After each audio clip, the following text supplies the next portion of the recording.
The shadow.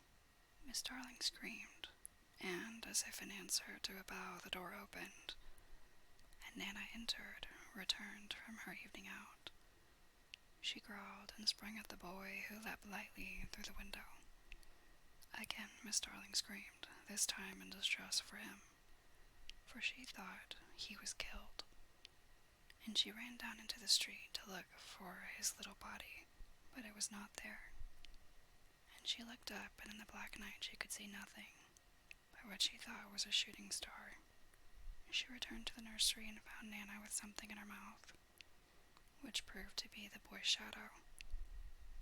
As he leapt out the window, Nana had closed it quickly, too late to catch him. But the shadow had not had time to get out. He slammed with the window and snapped it off. You may be sure Miss Darling examined the shadow carefully, but it was quite the ordinary kind. Nana had no doubt of what was the best thing to do with this shadow. She hung it out of the window, meaning he is sure to come back for it. Let us put it where he can get it easily without disturbing the children. But unfortunately, Miss Darling could not leave it hanging out at the window. It looked so like the washing and lowered the whole tone of the house. She thought of showing it to Mr. Darling, but he was totting up winter greatcoats for John and Michael, with a wet towel around his head to keep his brain clear. And it seemed a shame to trouble him besides.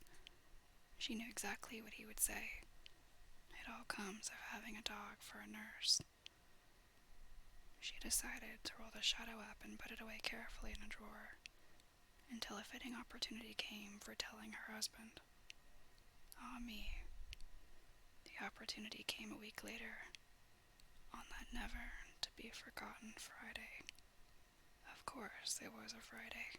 I ought to have been specially careful.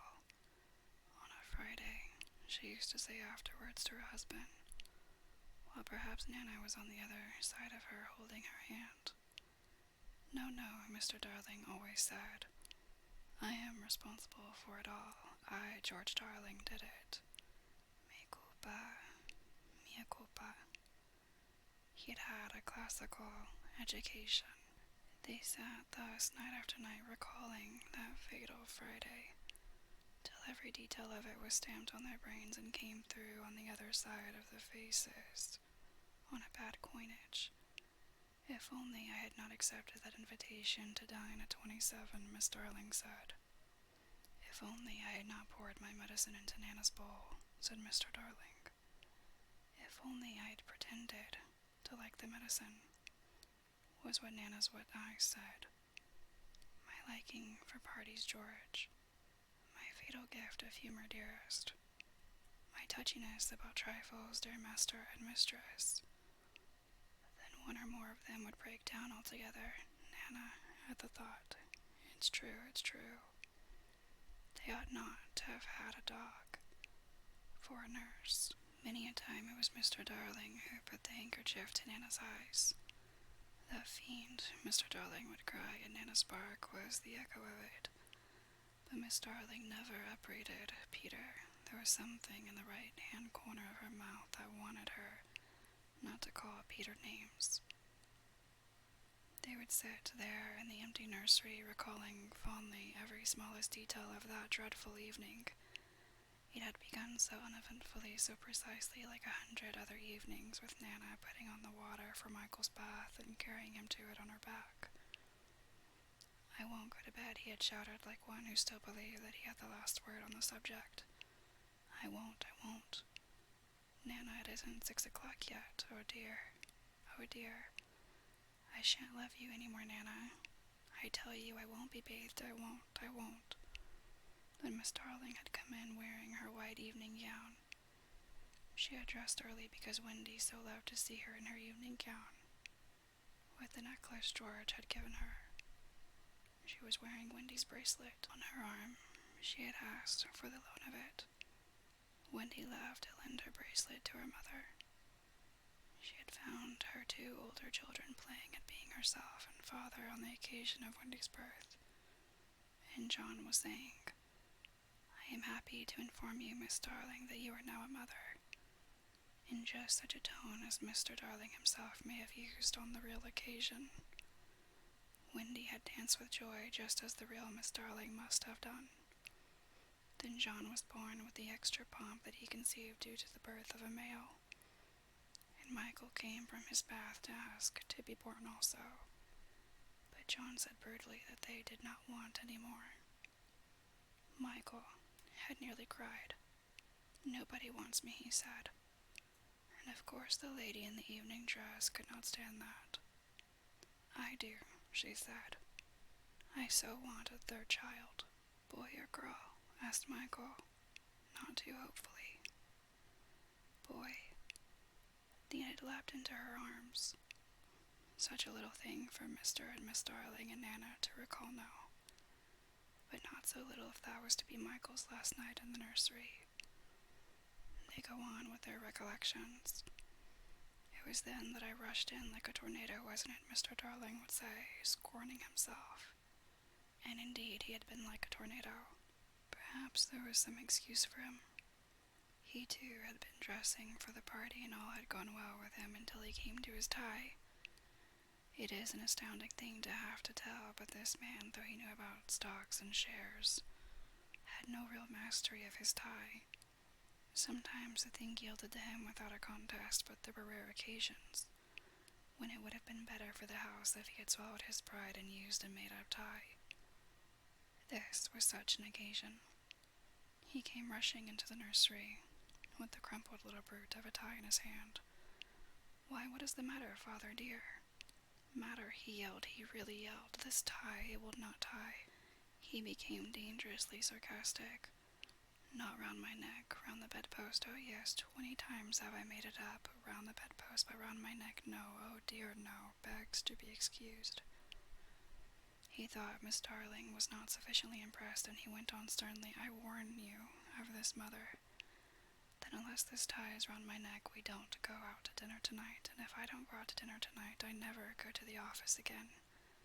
And if I don't go to the office again, you and I starve, and our children will be flung into the streets." Even then Miss Darling was placid. "Let me try, dear," she said. And indeed that was what he had come to ask her to do. And with her nice cool hand she tied his tie for him, while the children stood around to see their fate decided. Some men would have resented her being able to do it so easily, but Mr. Darling had far too fine a nature for that. He thanked her carelessly, at once forgot his rage, and in another moment was dancing round the room with Michael on his back. "How wildly we romped," said Miss Darling now, recalling it. "Our last romp," Mr. Darling groaned.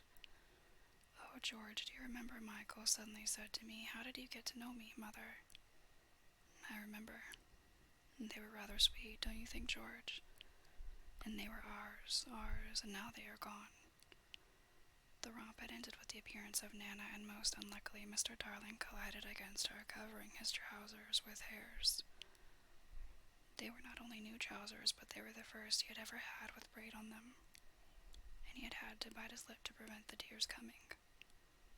Of course, Miss Darling brushed him, but he began to talk about its being a mistake to have a dog for a nurse.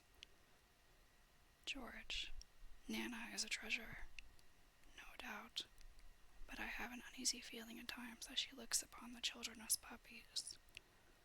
"Oh no, dear one. I feel sure she knows they have souls." "I wonder," Mr. Darling said thoughtfully, "I wonder." It was an opportunity his wife felt for telling him about the boy.